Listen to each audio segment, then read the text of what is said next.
Including Taylor Swift in the Blake Lively, Justin Baldoni lawsuit is savage, strategic, and scary. In an embarrassing new blow for Blake Lively, Taylor Swift will be subpoenaed to be questioned under oath as part of the ongoing Lively versus Justin Baldoni lawsuit battle, according to a source close to the legal action. Both sides in the dispute have reportedly mentioned Swift in their filings, which is why the Eras Tour headliner is part of the first group of potential witnesses who have already been contacted by Baldoni's team. Blake Lively essentially threatened, you could say, Justin Baldoni, calling Taylor Swift and Ryan Reynolds her beautiful little dragon monsters that she sometimes has to use to get what she wants. Taylor Swift, the global pop sensation, is at the center of a high-profile legal dispute that has raised eyebrows.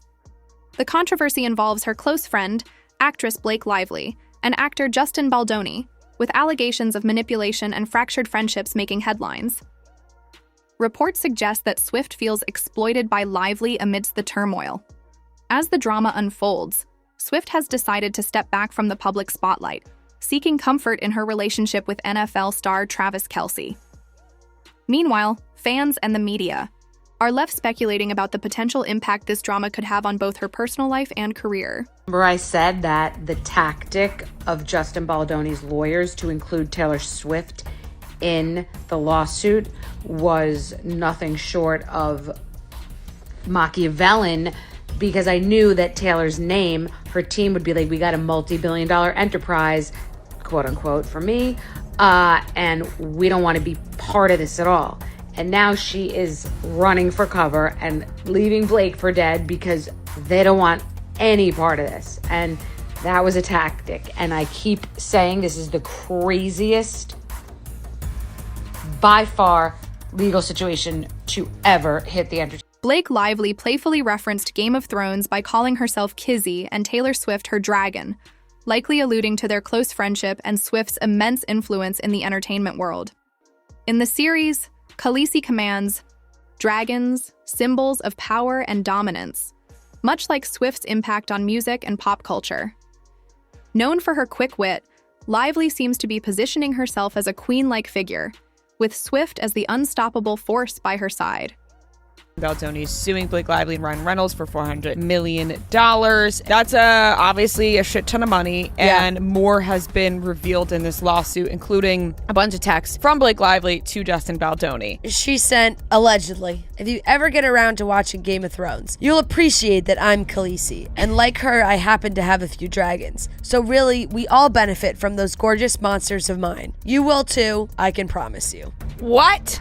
Excuse me. Yeah. What is that text? First of all, I don't know if Blake Lively remembers how Game of Thrones ended. Right. With that for sure. text message. Two, I don't think Taylor Swift would like to be called like a little minion. Like saying it's my little dragon is basically like I have a little minion. I have a little minion named Taylor Swift. And Ryan Reynolds. I mean, my little you monsters. Can't be calling yourself Khaleesi. No, you can't. You like, just can't. Calling yourself Khaleesi. No. These are my little monsters. And no. What? No. Like, when I first saw those messages from Blake Lively, I was like, are these photoshopped? Like, I was like, what is happening? Yeah. Well, I am pleased to report that we have got live footage of one of her dragons. Check this out.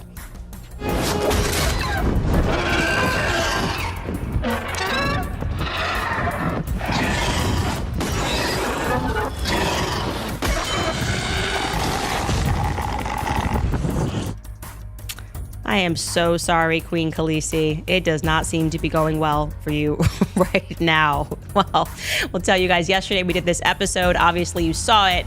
I just was starting to put together this timeline like the psycho that I am and recognize that Taylor Swift was just in the mix a lot. You know, she's listed on special thanks to Taylor Swift on the credits of it.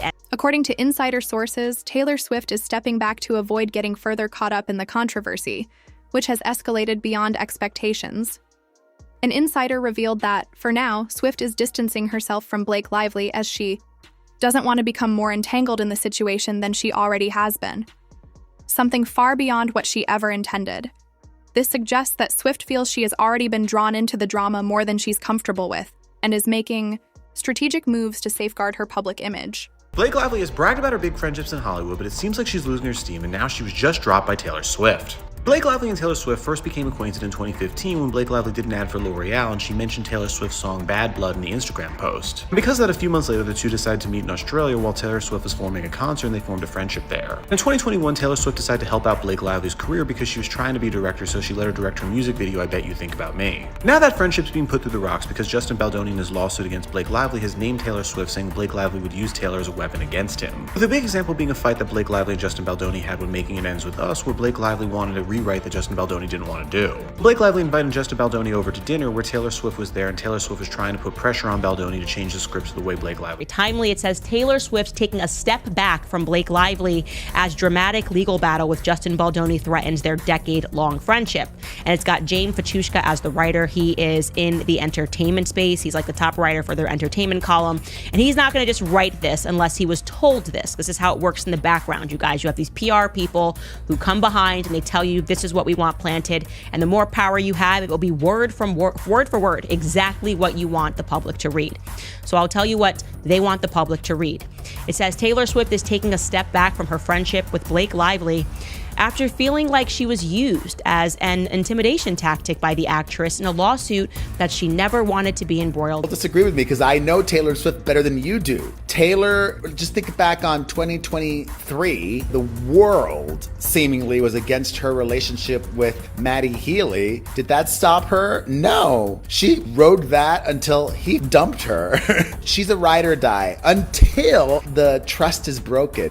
They're all children, including you. I am a very responsible adult child. Another source has confirmed this sentiment, adding that Taylor Swift has politely distanced herself from the situation. She's highly aware of her public image and is frustrated that her name was even brought up.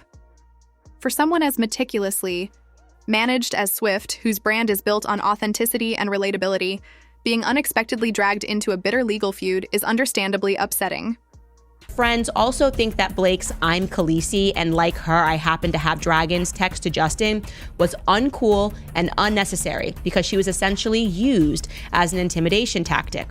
She was referred to as some kind of pet or possession. Taylor shouldn't even be involved in this at all. She was only going over to visit Blake and Ryan with the understanding that the meeting would be over.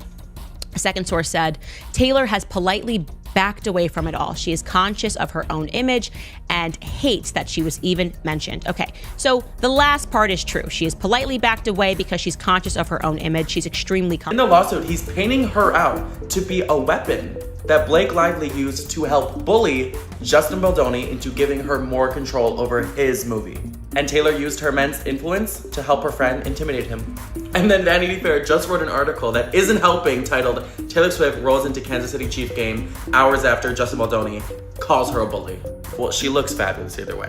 And I was on Justin Baldoni's team, but you cannot bring in my queen Taylor Swift and think I want to. Blake Lively, who filed a lawsuit last year accusing Justin Baldoni of misconduct and launching a smear campaign against her, found the case taking an unexpected twist when Baldoni countersued both Lively and her husband Ryan Reynolds for a shocking $400 million. However, what truly stunned fans was Baldoni's decision to drag Taylor Swift into the legal battle. According to court documents, Baldoni claimed that Lively used Swift to exert pressure during a heated meeting with Reynolds, over script edits for a rooftop scene. Justin Baldoni is now involving Taylor Swift in his lawsuit against Blake Lively. So Justin Baldoni is suing Blake Lively, Ryan Reynolds, and their publicists for over $400 million for all the It Ends With Us drama. Now he's name dropping Taylor Swift, Blake's bestie, in the mix. Thankfully, Taylor Swift is not being sued, but she's mentioned in his 179-page paper complaint. And he's alleging that Taylor's fame was used to pressure him during production. And it really all stems from this penthouse situation where Blake and Ryan live. Apparently there was a meeting there with all of them and Taylor Swift was actually present, and Blake ended up rewriting one of the scenes. And even after the meeting was over, Baldoni texted Blake this, saying, "I gotta put my glasses on for this one, the font is too small. Also was working on the rooftop scene today. Really love what you did. Makes it so much more fun and interesting, and I would have felt the same way without Ryan and Taylor." This was a sinister PR move. Blake Lively then moved 11 days later to file a lawsuit. So now she has filed a lawsuit. And I don't think she ever wanted to do this. I think she genuinely wanted this to be a PR move. and she wanted to leak it to the New York Times. She thought the public would take her side with no questions asked. And instead the public is saying, no, we have a few questions here. And Justin Baldoni is going all the way to the wall on this. His lawyer is already giving interviews explaining just how nasty her team has played this. The lawyer's name is Brian Friedman. He stopped by the Megyn Kelly show. And here's some of the things that he had to say. First, he says there used to never be a sexual claim. There never was a sexual claim until she went to that civil rights office. Take a listen. There was actually no allegation of sexual harassment until the lawsuit was filed. We're going to be talking all things Blake Lively and her legal complaint that she's filed against her It Ends With Us co-star Justin Baldoni. Yes, the It Ends With Us movie drama does in fact not end. What's interesting about this story to me is the Justin Baldoni of it all. He is a self-proclaimed male feminist. He's woke. He speaks out against sexual assault and sexual harassment, even toxic masculinity. And now in this legal complaint filed by Blake Lively, he's being accused of sexual harassment. I challenge you to see if you can use the same qualities that you feel make you a man to go deeper into yourself. And will you be man enough to stand up to other men when you hear locker room talk, when you hear stories of sexual harassment, when you hear your boys talking about grabbing ass or getting her drunk? Will you actually stand up and do something so that one day we don't have to live in a world where a woman has to risk everything and come forward to say the words "me too"? This is gonna be really awkward if these allegations are true. I will say, just for the record, I'm not a fan of either of these individuals, and something about both of them rubs me the wrong way, so I'm not sure. In an article titled "We Can Bury Anyone," Blake Lively heroically shared her story, and the world was on her side because it looked like she was just trying to take down a predator in Hollywood. So Justin Baldoni and his ace lawyer launched an all-cylinder fire attack to clear his name, and he started by suing the New York Times, saying that article was just published because it was paid for by Ryan Reynolds, and it was a multi-layered scheme planned out by Blake and Ryan to take down Justin.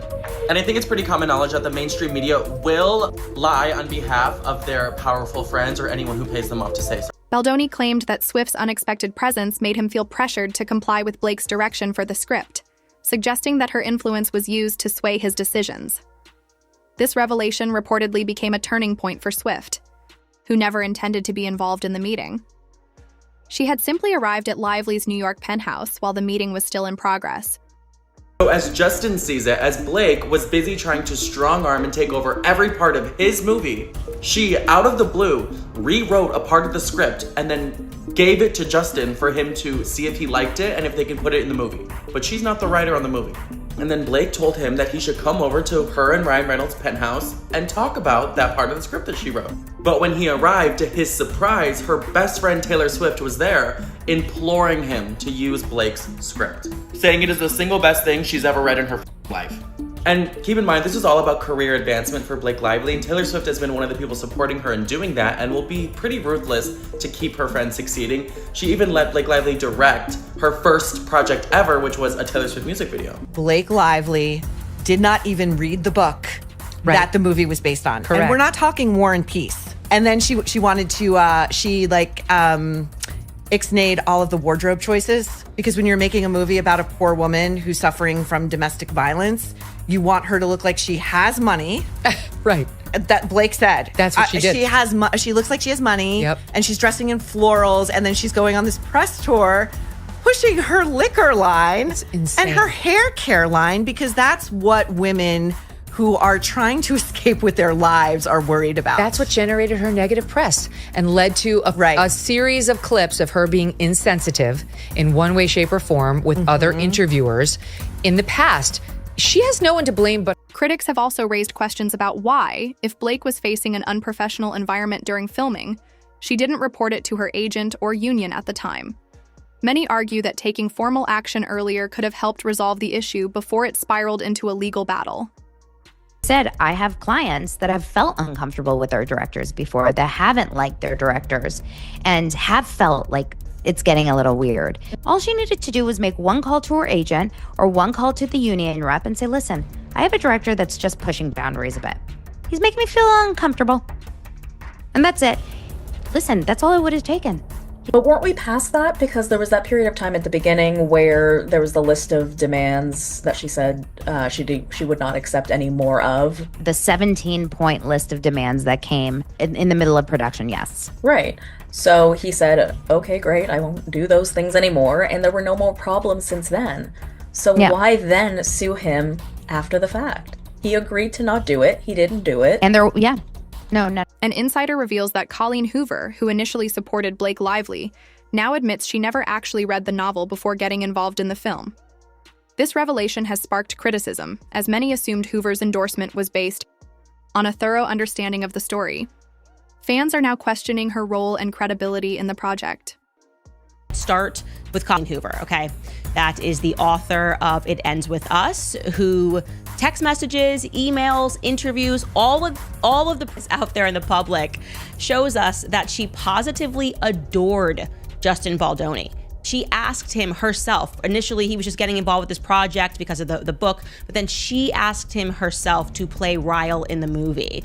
And things were great until Blake Lively, right? We actually had, and I think we're still trying to pull it in, this old clip of her discussing how amazing Justin Baldoni was, because he didn't just want to take on this book project, but it was important for him to understand the readers and the fans of the book, what it was that they adored about these characters. Swift's decision to distance herself goes beyond the lawsuit. It's about self-preservation. She has always been strategic in managing both her personal and professional relationships. While she values loyalty, she's equally committed to protecting her career from unnecessary risks.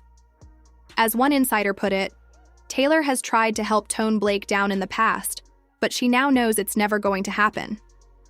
This realization appears to have been the breaking point, leading Swift to politely, but firmly step back. Oh boy. Perez Hilton here, and if you're not familiar with her, she is Colleen Hoover, the author whose novel Justin Baldoni found, optioned, and turned into the movie co-starring Ryan Reynolds' wife and Taylor Swift's bestie, Gossip Girl alum and B-list actress Blake Lively. He alleges in his lawsuit against what many are calling Amber Heard 2.0 that she never even read the novel that Colleen Hoover wrote. And he's got texts to prove it. And this novel means a lot to many people because it deals with a very sensitive subject matter, DV. Blake Lively has long been regarded as one of Hollywood's most charming and likable actresses, but her reputation is reportedly taking a hit due to her recent actions. Some industry insiders claim that her involvement in the lawsuit and her handling of the situation have contributed to the negative press surrounding her. Instead of directly addressing the controversy, Lively has reportedly been avoiding questions and limiting her public appearances, which has only fueled further speculation. Blake Lively mentioned Taylor Swift to Justin Baldoni with an awful Game of Thrones reference, intimidating him, and that might have upset Taylor Swift. The Daily Mail says that the uncool and unnecessary description, her as a dragon, was reportedly the final straw for Swift, who had never planned to be at the meeting, but arrived at Lively's New York penthouse to find it was still going on. Now you see text messages in this lawsuit from Blake Lively comparing herself to the heroine of Game of Thrones, the fiercest female character we've seen in years, Khaleesi.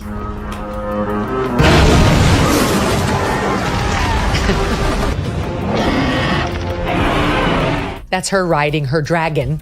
She's the mother of dragons in Game of Thrones. And that's what Blake Lively says in a text message, that she too has her dragons, Ryan Reynolds and Taylor Swift. That's, again, believed to be the other person. And that they are powerful advocates for her. And while it seems to be said like, I'm so lucky that I have them as great storytellers to help me rewrite the script, what Brian Friedman alleges is, you'll go along or I'll unleash my dragons on you, you loser who no one's ever... A major factor in this ongoing saga is Blake Lively's lawsuit, which is reportedly causing ripple effects throughout the entertainment industry. With the legal battle hanging over her, Lively has been noticeably absent from certain public events. When she does make appearances, the media often focuses more on her legal troubles than her professional work. And then there are other moments to go like, am I the in the room? Like, what is happening here? I would show up on a set. I knew that they just wanted me to show up and look cute and stand on a little pink sticker where I'm supposed to go and say what I'm supposed to say. But I also knew that that wasn't fulfilling for me, that I wanted to be a part of the storytelling, that I wanted to be a part of the narrative, whether that be in the writing, in the costume design, in creating the character. And sometimes I had directors or producers or writers who would welcome that and invite that once they saw that I was able to offer that. And sometimes I would have people who really resented that because they were like, we just hired you to be an actor. Yet when I went in the meetings, I would just seem like I'm just there to be the actor and ready to get the gig. I wouldn't reveal that I actually need to have authorship in order to fill. Blake Lively is facing criticism for allegedly using the It Ends With Us premiere and promotional events to promote her own brands and products. Critics argue that she prioritized personal business interests over the film's focus, blurring the lines between her acting career and entrepreneurial ventures. What do you think about her uninviting Blake Lively? Do you think that's real, or do you think that's just news, trying to get headlines? I think it's 1,000% real. I think she got caught, and going by Taylor Swift's history of her songs like Bad Blood with Katy Perry and all that kind of stuff, it seems like if she finds people that are crossing her, it's a donezo. And I feel like, Blake was probably doing this for years, using her as a pawn, being like, I'm friends with Taylor Swift, Taylor Swift's my best friends, and all that kind of stuff, to get her way into things or whatever it is, right? And then for the text message to come out and her calling her a dragon, like, I'm Khaleesi and these are my dragons. It's like, wait, what? Like, I'm Taylor Swift. I don't need this. Like, I don't need these small little games that you're playing. No, like, what? Like, right. No, like, I'm out. I think, right. And then I think she's the godchild to one of Blake's kids as well, right? I believe that she is. Yes, she is. I don't know what's going to happen there, but maybe she'll just take 6 months off from her and then just slowly. Okay. I don't know. There was a Super Bowl commercial with Glenn Powell and he ate the dragon. I wonder if that was a reference, like a very subliminal reference to all of this, but I could be stretching the truth. Commercial. I could be stretching a little bit. So Blake Lively and Ryan Reynolds skipped the Golden Globes, even though Ryan Reynolds' new film, Deadpool and Wolverine, was nominated. And now it appears that Blake Lively may have been snubbed by the Golden Globes, which may have prompted them to not attend. So a new report online suggests that WME was trying to get Blake to be a presenter at the Golden Globes, but was declined, which was likely due to the bad press that she was getting while promoting It Ends With Us, which ultimately spearheaded the whole lawsuit against Justin Baldoni. And also noticeably absent was Wolverine himself, Hugh Jackman, who we saw all over the promotion of it. What are your thoughts on Taylor Swift distancing herself amid the ongoing legal drama? Do you think her decision to retreat from the situation will affect her friendship with Blake Lively in the long run?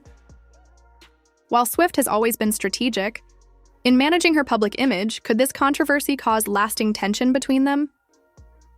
Let us know your opinion in the comments below. We'd love to hear your take on this situation.